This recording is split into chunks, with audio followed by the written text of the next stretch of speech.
Episode 17 of the Monday Morning Worship Leader. 10 Tips for Summer. Praise God from whom all blessings flow. Praise Him, all creatures, praise His glory. Praise Him, all God, praise Him, because praise Him, God, praise Him,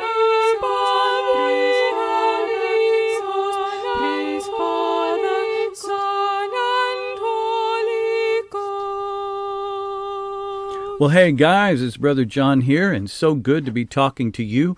I'm in short sleeves. I'm wearing shorts today at work. I just feel like it is summer, and that's what I want to talk about today. This summer thing that we have in ministry, it's kind of interesting. If you're in youth ministry, it's almost like your year turns on right about now. If you're in worship ministry, you start to see things slowing down a little bit, and that's really inviting when you've had things like Christmas, when you've had things like Easter, as we go into Memorial Day. And in fact, today is Memorial Day. And so may you have a blessed Memorial Day.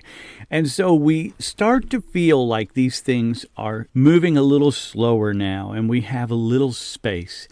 And it's what we do with that space over the summer that is so very, very important.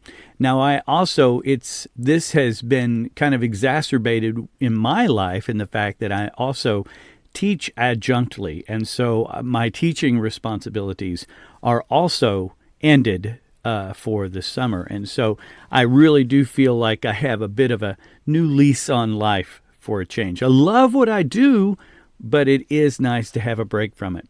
So today I have 10 things that you can do during the slow time in your ministry during the summer that I think you will really enjoy. And so we're going to start with 1. Take up an instrument.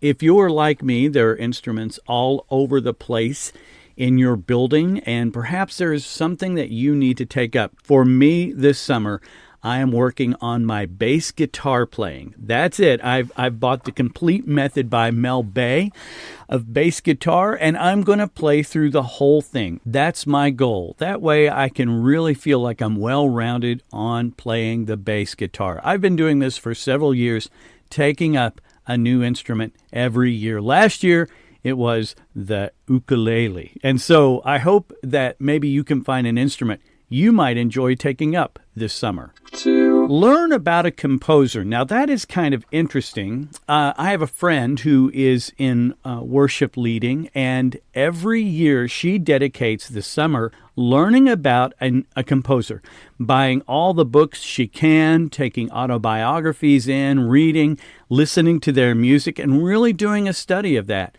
And I think that's a great idea. And so I have a book laid aside that I want to get started on. I may not launch wholeheartedly into it, but I thought I would do a little more research into George Friedrich Handel this summer. And so that's an idea. Learn about a composer. 3.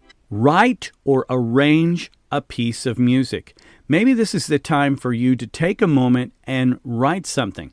Look at some publishers and say, okay, this is kind of where I can lean. This is kind of where I would like to go. There are still plenty of publishers that take music. And so do a little investigation. Set aside some time. Investigate some different composers and see if they do take your submissions. Usually you can go to any publishing house and type in submission requirements and you find out a little bit more. So that's another thing. Write or arrange a piece of music. 4. J-term. This particular one requires some explanation and a backstory. So about 3 years ago, we still have choir and orchestra on Sunday morning, even through the summer, but I found out I was canceling half the rehearsals. So I made a deal with my choir and orchestra last year. I said in June and July, we're going to do what's called J-term, where we take off our Wednesday night rehearsals and we get things ready on Sunday morning. It makes for a little bit more hectic Sunday morning, but what I was really surprised was that my choir and orchestra's attendance actually was a little bit higher during J-term than it was the previous year. And I think part of that is they realized that they had a break.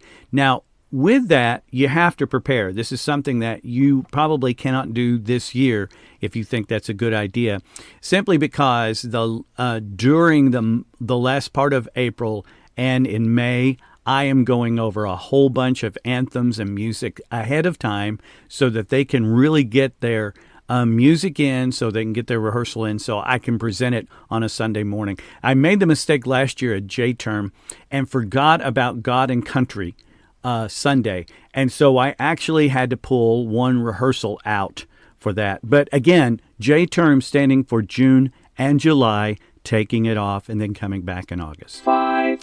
Take up a new hobby. This is something a lot of times we don't have time during the year to hobby. We don't have a lot of time during the year to pick up something new and try something different. And so take up a new hobby this summer. 6. Learn a language. You know, with Duolingo as an app, it's a great way for you just to start to pick up another language. And if you're like me, you might be thinking, oh, in a couple of years, I would like to go to somewhere. Or you may be getting ready for a mission trip in a year or so. Take up that language now. Start working on it during the summer and see if you can at least get fairly well acquainted in a new language. 7. Devote time to prayer and study prayer. This is a great time. Summer is a great time where your hours are a little more relaxed, your mornings are a little more relaxed, where you can just take the time to spend with the Lord and pray, pray, pray. You can study prayer. You can look at some different ways that different great men have prayed. I'm thinking, off the top of my head, Isaac Watts has a great book on prayer.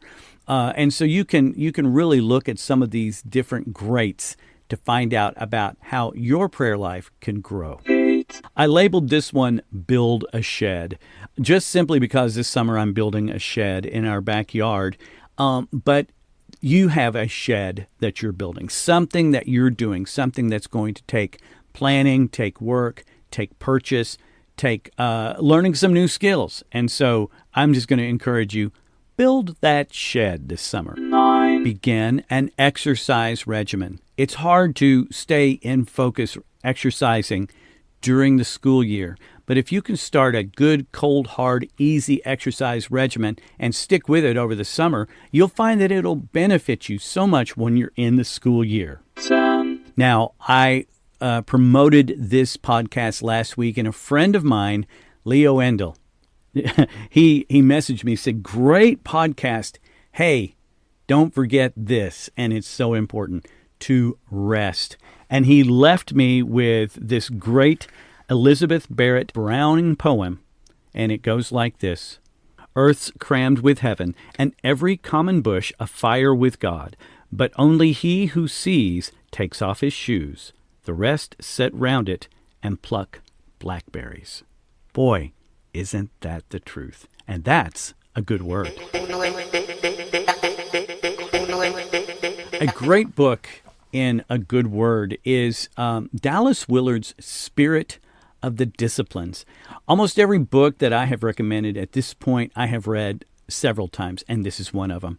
It is just, as you're thinking about summer and perhaps conquering a new discipline, this is a book that you should really take a look at. It's not a hard read, but it is fairly extensive, as some of the chapters include the secret of the easy yoke, the main disciplines of a spiritual life, the psychology of redemption, and disciplines in the power structures of the world. There's just some great chapters. Dallas Willard, one of our great thinkers of the 20th century, and I know you'll love it.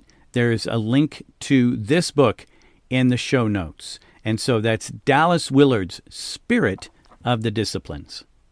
And that's it for another Monday morning worship leader. I'm so glad you're listening. I'm so glad I'm starting to receive comments like Leo's. And so please continue to comment, continue to email me. You can email me at john@biblicaltrumpets.org. And check out my blog site there, biblicaltrumpets.org. My friends, we are not rock stars. We are servants.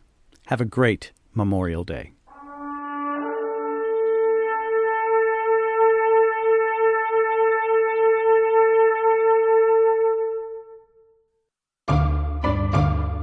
Next time on the cast, I'm going to think out loud as I talk about growing your own.